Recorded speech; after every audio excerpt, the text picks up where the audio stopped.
Am I the a-hole for telling my dad and his stepson to buzz off? Me, 35 male, and my wife, Nat, 32 female, have recently had a child. When I was young, my parents divorced.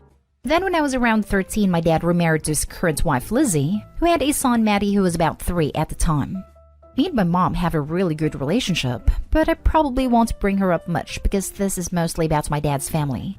I was living with my mom for the majority of the time before I got my own place, but I stayed at my dad's enough to have my own room.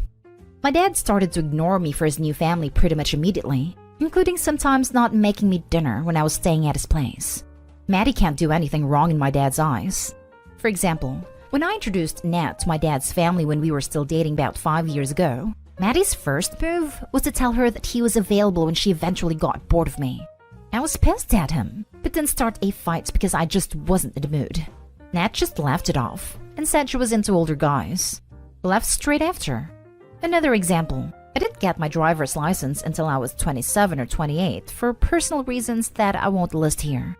Anyway, I needed someone to mind my car for a few days because I was doing something with friends for a few days. Mom wasn't available, so I asked my dad. I came back a few days later and my car wasn't there. I asked why, and my dad said Maddie crashed it, so they were paying someone to fix it. I freaked out, and my dad told me that this was a good thing for Maddie because this would make him a better driver when he got his license. When I didn't immediately agree with him, I was told to get the hell out. Anyway, me and Nat have a son now, and a few days ago my dad called me a bastard because I didn't ask Maddie to be my son's godfather. Neither of them was invited to my wedding or my son's christening, and I told him he wasn't even invited to my wedding. So why was this what he was pissed about? He said he didn't care that he wasn't invited, but that Maddie was never anything but nice to me, and I should apologize. Then he said Maddie was with him, so I told him to put it on speaker, and I told them both to buzz off. Then I hung up. Am I the a-hole? Now for the top comments. Not the a-hole. He crashed your car?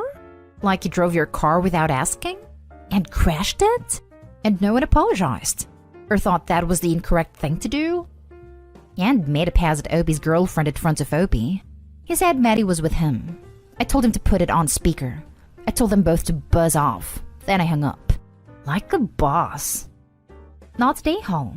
Maddie couldn't even take care of your car when he borrowed it. Why the hell would you want him to take care of your kid? Exactly. I honestly don't know why my dad thinks so highly of him. Not the a-hole. Maddie was never anything but nice to me. When? How delusional can someone be? I'm sure more has happened since they weren't invited to the wedding or the christening. Him calling over this just shows how blind he is to his and Maddie's behavior and this impact on others. Don't let them ever make you believe that you were wrong here. Just enjoy your life, your family. I'd go no contact with him, honestly. He's done worse stuff as well. I posted about it here before. I didn't even mention half of what he's done, but it was taken down because of the stuff I said he did. I thought so. You don't uninvite close relatives from a wedding unless stuff happened. Have you thought about going no contact with them? Nobody needs such negativity in their life, though I do understand these things can be very tricky. Me and Nat are talking about it. Next story. Am I the a-hole for making my stepson choose between therapy or living with his dad after what is done? My stepson Aaron, 17, has always been a jokester. First, his jokes were funny, but he then started using others' identities to start drama in family and friends. For example, he once texted his cousin's phone with a flirty text, and his cousin's girlfriend saw it and it got messy. He texted his uncle pretending to be his son's friend and lied about his son being in an accident. It was awful. I tried doing something about it, but everyone would say he's adapting, that it's normal teenager behavior, and he'll grow out of it. He even blamed his dad, saying he is a jokester himself, so it's a trait in his DNA. I tried to get an explanation out of him, and he'd say stuff like, dude, like, it's kind of fun, which made no sense. My final straw was days ago when I was at work, and I received a text via my pregnant wife's phone, telling me her water broke, and told me to meet her at XXX hospital. I drove her 1.5 hours and called her family, and we went there. We were shocked to know my wife never came to the hospital. I called her phone, then went home. When I got there, I found out my wife was actually napping like she does usually, and Aaron coming downstairs laughing at my face and my in-laws' faces. I yelled at him when he said he got me fooled by taking my wife's phone and texting me about her going into labor. He asked, "Oh my freaking god, did you literally drive to the freaking hospital?" My wife said nothing, but I decided I had it. I told him I was sick of his games, and he has two options: therapy to fix his issues or no longer live in my house. He complained about it being his dad's idea, but it was obvious blame shifting. He went upstairs calling me names. My wife tried to calm me down, but my blood pressure, I have chronic disease, was up and I was shaking. My in-law said I was too harsh and went too far with my ultimatum. I declined to back down because I think I won't be able to take it more. I apparently made them more upset than what Aaron did, and said I have to forgive him and drop it, but I couldn't. Thing is, Aaron is 100% against therapy and has a pretty bad idea of it. He associates it to his parents divorcing and is making it his hill to die on, and says no one will force him to get therapy since he thinks it's a waste of time trying to change his personality. About his bi dad, I've discussed this behavior with him and his response was that I was being bossy and controlling. His opinion about therapy was that I'm attempting to brainwash/change Aaron's personality and control what he says and how he behaves to get him on my side, especially since Aaron doesn't see me as a father figure to him. Of course, none of his claims are true. He even told me to my face that Aaron can do whatever he wants whenever he pleases, and it's none of my concern. But I was trying to keep communication open. Otherwise, I'd be accused of enforcing my own thoughts/decisions without Aaron's dad's input. Not day home. Your stepson is 17, not 7, and if he doesn't know the difference between right and wrong at this age, you are well within your rights to not want to associate with him. Honestly, given the lack of parenting from his mother, I would question my decision to have children with a woman who will not help her discipline her son. Too late now though, she's already pregnant. Did I question Opie's judgment in ever having children with someone who managed to raise this child? Opie not day home. This soon-to-be adult will get himself arrested for the stupid crap he's pulling. Your ultimatum is sound and fair. Edited Wed. His behavior might be stemming from jealousy of the baby. Given how immature he is, this is very likely. Not day home. It seems though, what you've got is an in-law problem. Aaron is never going to change when all the adults around him justify his behavior. This one should have been the last straw for everyone, and yet they acted like it was just a funny joke.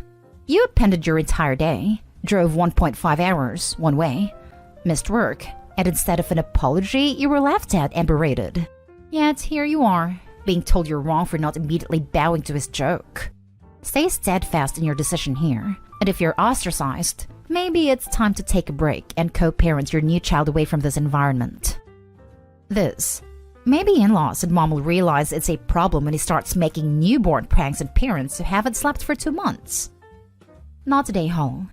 Your stepson is a sociopath. Those aren't jokes. They're mean-spirited. 17 is beyond old enough to know what he's doing. Plus, if you do have a chronic BP disorder, those awful pranks could kill you at this rate. I do have problems with BP and I take medications for years. It's chronic, and everyone knows about it, including my in-laws. But according to them, Aaron's laughs and giggles are worth causing an accident of some sort. Now for the next story. Update. Am I the a-hole for kicking my son out after I cut down my trees? Original story. Hi, I'm the father of an 18 male who started choosing friends over his future when he was a sophomore. It took him nearly going to jail during senior year for him to snap out of it. He went from being a straight A student to barely passing. He only started preparing for his SAT a week beforehand, which is evident in the score he got. He applied to some colleges, none of which were his dream ones, and managed to get into a few. He ended up coming to us and choosing one of the worst colleges on his list, and saying his friends were going there. That set me off because he should not make decisions based on his friends. My wife and I told him that if he took a year off and continued to get his life back together, regardless of his new SAT score at the end of the year, we would pay for his college. But we wouldn't pay for him to hang out with his friends. He wasn't happy about taking a year off, even though we convinced him that a year is nothing in the grand scheme of things, but he didn't mention it for a while. My wife and I went on a 2-week long trip, and while we were away, nearly 10 trees in our backyard were cut down. There were some sort of sandalwood trees planted only God knows how long ago.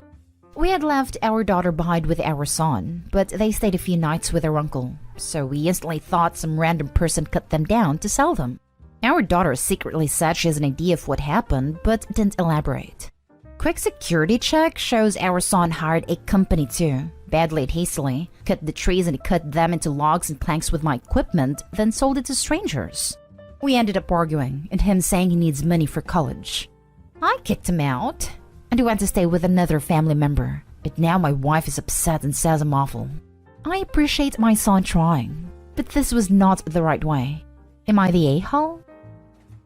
Now for the top comments before reading the update. Not the a-hole. Exactly what did he think was going to happen? You wouldn't notice the missing trees? Or that you wouldn't care that he hurt your property for a few bucks? They weren't his trees to sell, and he didn't even ask. There doesn't need to be consequences for that.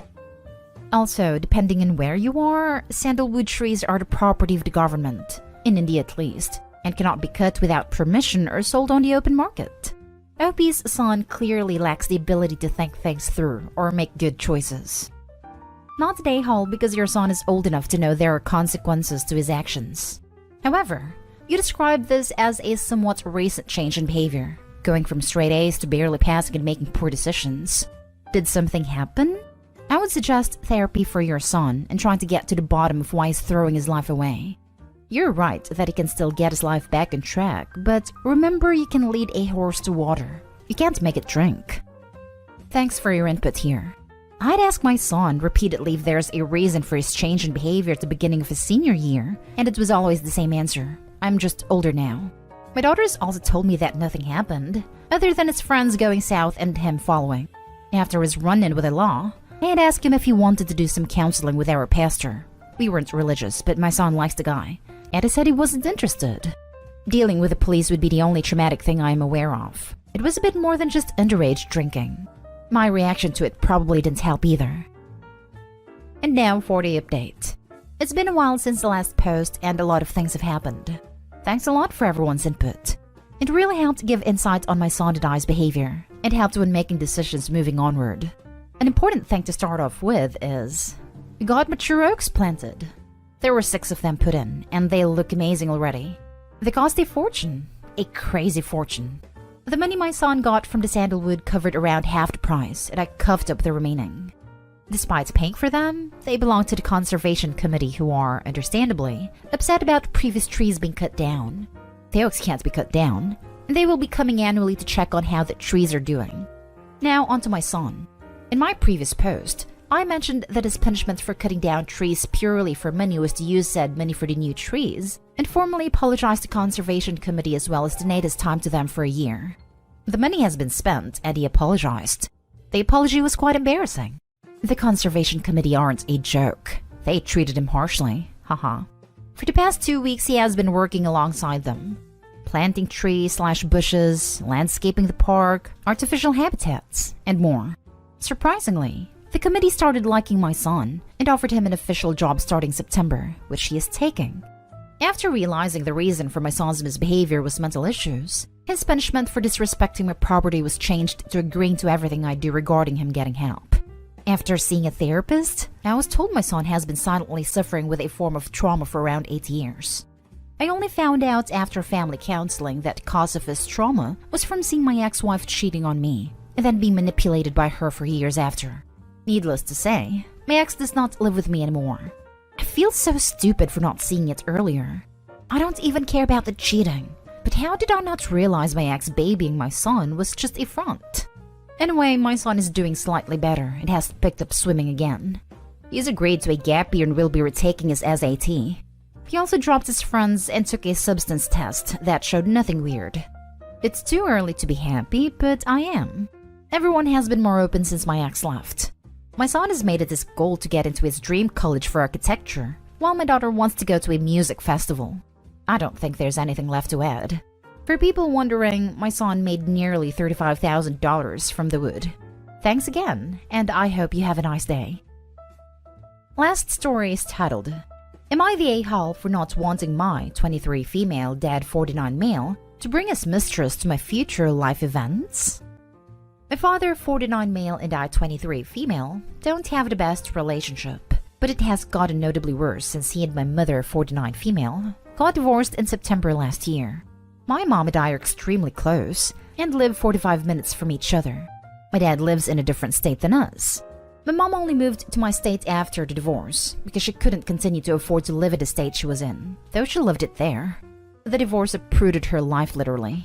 Context is important, so let me give you the basics. My mother and father were high school sweethearts and were about to hit their 28th anniversary last year.